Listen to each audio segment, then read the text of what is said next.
Amém, queridos irmãos, chegamos à terça-feira, segunda semana. Nessa segunda semana, o título geral é A Verdade do Evangelho. E o título da terça-feira, Receber Vida por Meio do Espírito de Deus.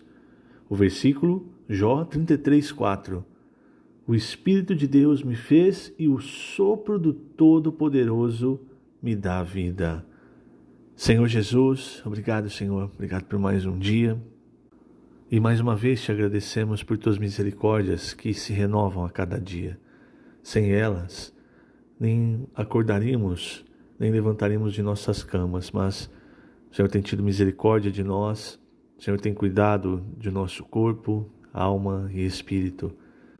A cada dia o Senhor tem nos suprido de vida, com palavras cheias de espírito, cheias de vida. Nosso espírito tem se enchido do teu espírito, nossa alma tem se conformado à tua imagem. Isso, Senhor, através da tua palavra, a qual o Senhor, graciosamente, como um fluir de um rio de águas vivas, tem nos dado a cada dia. Queremos valorizar essa palavra, queremos cada vez mais honrar e amar a sua palavra, obedecer, seguir aquilo que o Senhor tem nos mostrado, nos direcionado, com fidelidade, com amor, cada vez mais servindo ao Senhor de acordo com a tua vontade. Esse é o desejo de nosso coração, amado Senhor. Continue tendo misericórdia de cada um de nós, nos abençoando com as bênçãos celestiais e nos direcionando com sua rica palavra. Obrigado, Senhor. Jesus é o nosso Senhor. Muito bem, queridos irmãos, que essa terça-feira ela fala um pouco de como Deus criou o homem. É um texto muito rico e que nos dá muito fundamento para nós entendermos o propósito de Deus. Infelizmente, nós focamos muito no que é material. Mas, se você perceber a criação do homem, o material, o corpo, não é o elemento principal. O elemento principal é o que acontece depois que o Senhor faz aquele, a gente costuma dizer, aquele boneco de barro. Então, em Gênesis 2:7, diz que Deus formou o homem, formou o Senhor Deus ao homem do pó da terra. E aí, o versículo diz, lhe soprou nas narinas o fôlego de vida. E o homem passou a ser alma vivente. Então, foi o sopro de Deus. E aqui a palavra sopro é Neshama. Foi o sopro de Deus que fez com que o homem, que gerasse então a alma que nós temos. Então, tanto a nossa alma, e aí esse sopro dentro de nós se tornou o nosso espírito humano, como eu vou mostrar, e o Alimento Diário mostra aqui em Provérbios 20:27. Então, quando Deus sopra, Ele sopra para dentro de nós o seu elemento, algo de sua essência. Então, essa é a diferença do homem entre todos os seres, os outros seres criados, inclusive os anjos. Os anjos não têm o sopro de Deus para dentro de si. Então, qualquer que seja a alma de todas as outras criaturas, é diferente da alma humana. Porque a alma humana, ela foi criada após o sopro de Deus, o Neshama, entrar naquele, entre aspas, boneco de barro. E isso já mostrava a intenção de Deus. Por isso nós dizemos que o homem é um ser tripartido. Ele tem esse corpo para tocar as coisas materiais. Ele tem a alma, que é a nossa personalidade. Você não é o seu corpo, você é a sua alma. Se uma hora você, como o próprio apóstolo Pedro disse, se eu deixar o meu tabernáculo, eu deixei o meu corpo. Mas o que eu sou, a minha alma, vai para o Hades, descansar até a volta do Senhor. E quando o Senhor voltar, o que eu sou de fato, a minha alma, vai ganhar um novo corpo, um corpo de glória. Então, irmãos, quando um cristão, ele deixa esse tabernáculo e dorme no Senhor, nós sentimos a falta do que é material. Mas a pessoa em si, o cristão, ele não morre.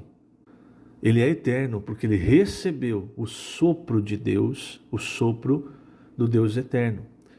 E vamos um pouco para o hebraico agora para mostrar isso. Quando Gênesis 2,7 fala soprou nas narinas o fôlego de vida, a palavra fôlego é Neshama. E essa mesma palavra, ela é usada em Provérbios 20, 27. Provérbios 20, 27 diz: o espírito do homem é a lâmpada do Senhor, a qual esquadrinha todo o mais íntimo do corpo. Então, a palavra, o espírito do homem, o espírito é Neshama também.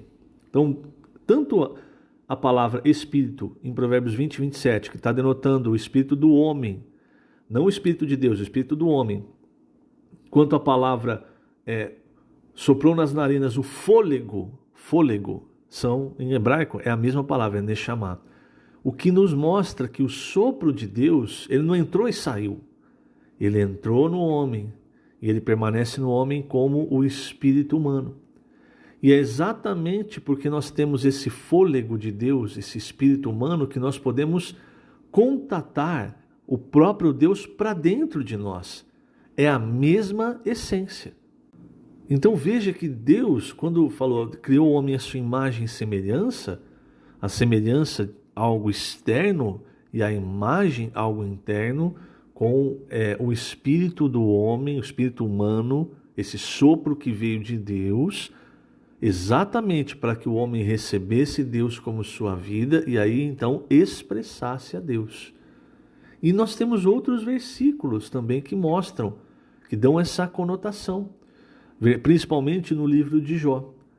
O livro de Jó é interessante, irmãos, porque depois do que ele sofreu no começo do capítulo, entraram em cena, então, os 3 amigos de Jó. E aí começa uma grande discussão. Esses amigos tentando convencer Jó de que ele era errado, ele tinha feito alguma coisa errada e aí ele estava pagando por aquilo que ele fez. E Jó tentando convencê-los de que não, de que na verdade Deus tinha julgado errado e que Deus era o culpado. Os 4, irmãos, eles estavam usando a sua alma. Então, cada amigo de Jó representando um aspecto da nossa alma, né? Mente, vontade e emoção. Quer dizer, um apelando mais para a razão, outro apelando mais para a questão da vontade, outro para a questão da emoção. Você vê com clareza isso no discurso dos 3 amigos de Jó e Jó se defendendo. Mas aí, de repente, no final, próximo do final do livro, entra em cena uma 5ª pessoa, alguém chamado Eliú, que pelo texto, a partir do capítulo 32, nós vemos que é um jovem. E esse Eliú é diferente, porque ele vai falar, ele vai dar a sua porção, mas ele vai falar de uma forma espiritual, como que chamando os 4, né, tanto Jó quanto os outros 3 amigos, a perceberem que não é a vontade de Deus, não é algo que você consegue receber ou entender com a sua razão, com a sua emoção, mas é algo espiritual.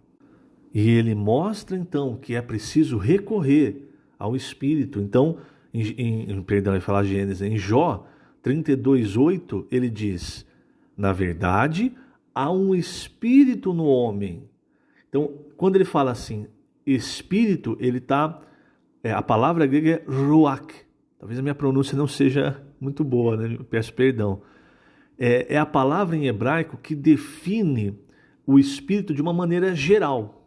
Então, quando você fala assim, aquilo é um espírito, então é ruach. É diferente do neshama, porque o neshama foi aplicado especificamente ao espírito humano e ao sopro de Deus. Mas quando se fala espírito, por exemplo, quando fala do Espírito de Deus, então normalmente usa ruach.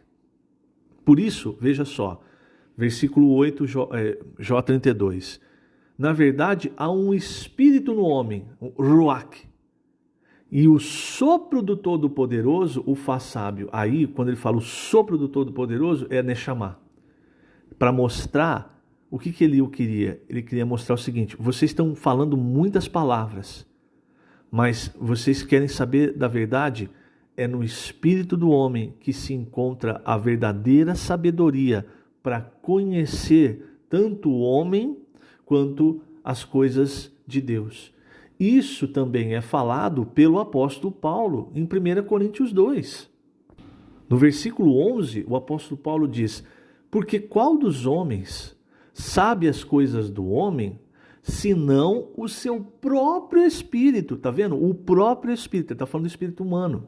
O seu próprio espírito que nele está. Assim também as coisas de Deus ninguém as conhece, senão o Espírito de Deus. E versículo 14, o homem natural, então aquela discussão de Jó com seus 3 amigos era uma discussão do homem natural, usando tudo que a sua alma possui, mente, vontade, emoção.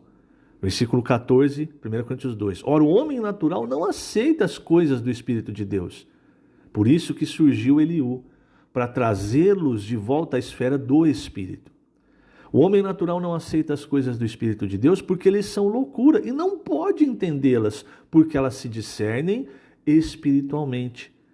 Porém, o homem espiritual julga todas as coisas, mas ele mesmo não é julgado por ninguém. Pois quem conheceu a mente do Senhor, que o possa instruir? Nós, porém, temos a mente de Cristo. Então, aquela discussão, uma discussão que não levava a nada, eles não conseguiriam entender a vontade de Deus. Às vezes na nossa vida, irmãos, acontecem coisas que nós não entendemos. E creia uma coisa, nada escapa da vontade de Deus. A questão é, nós estamos usando o órgão, o elemento errado para entender as coisas de Deus. As coisas de Deus se discernem espiritualmente. E aí quando você volta ali para Jó, que ele mostra que há um espírito no homem e que o sopro do Todo-Poderoso o fez sábio, nós vemos que é no espírito que nós temos a verdadeira sabedoria. E que Deus criou, e eu estou falando de sabedoria, não conhecimento. Conhecimento você aprende, você estuda. Sabedoria é algo que vem de Deus. A sabedoria espiritual, a revelação, ela vem de Deus. Então, para onde ela vem? Para o espírito humano. E aí depois é transmitida para a alma de modo que a alma entenda.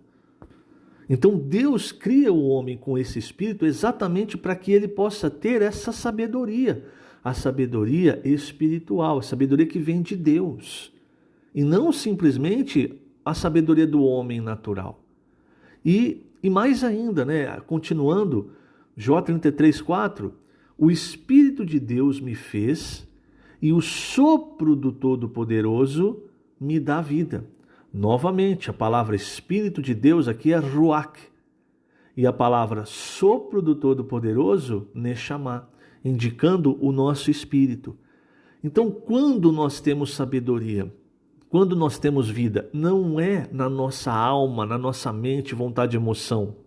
Quando nós arrazoamos como os amigos de Jó e o próprio Jó estavam arrazoando, nós temos vida, nós temos sabedoria quando nós estamos no Espírito, recebendo a palavra de Deus, ruminando a palavra de Deus, imergindo, mergulhando. Isso nos torna pessoas sábias e pessoas cheias de vida. A vida humana, ela depende do Espírito, do sopro de Deus. Tanto é que nos versículos 14 e 15 de Jó 34, é dito: se Deus pensasse apenas em si mesmo e para si recolhesse o seu espírito e o seu sopro, toda a carne juntamente expiraria e o homem voltaria para o pó. Então, quando um homem morre, vamos usar essa palavra para ficar fácil o entendimento, na verdade, ele morre porque o espírito saiu, aquilo que dá a vida, o sopro de Deus. E graças a Deus, como nós vimos, irmãos, nós, mesmo que o nosso tabernáculo se desfaça, o nosso corpo, nós somos eternos, porque nós recebemos a vida do próprio Deus. Nós nascemos de novo. Para finalizar, vou ler aqui na página 25 o último parágrafo. Por isso o homem é racional, entende as coisas por causa do Espírito de Deus. Nossa existência depende do Espírito. Se Deus resolvesse retirar do homem o Espírito que soprou nele, de uma hora para outra, todos morreriam imediatamente. Nossa existência é devida ao Espírito de Deus, ao fôlego divino que foi soprado em nós. Esse fôlego de Deus que nos concede sabedoria é também o que nos dá a vida humana. Temos de dar graças a Deus pela vida que Ele nos deu. Por isso que quando morremos, esse corpo volta ao pó, mas nosso espírito e a nossa alma não morrem. O espírito volta para Deus. Isso está em Eclesiastes 12:7. E o pó volta à terra como era, e o espírito volta a Deus que o deu. Então, queridos irmãos, nós temos algo grandioso em nós. Não só o nosso espírito humano, mas o próprio Espírito de Deus dentro de nós, ao qual nós podemos acessar a qualquer momento, nos tornando sábios, nos tornando cheios de vida. Nós temos, como Paulo disse, nós temos a mente de Cristo e podemos discernir, se nos voltarmos ao Espírito, todas as coisas espirituais. Que o Senhor te abençoe grandemente nesse dia. Lembrando, estamos colocando essas gravações no canal do YouTube da Igreja em Ribeirão Preto. Jesus é o Senhor.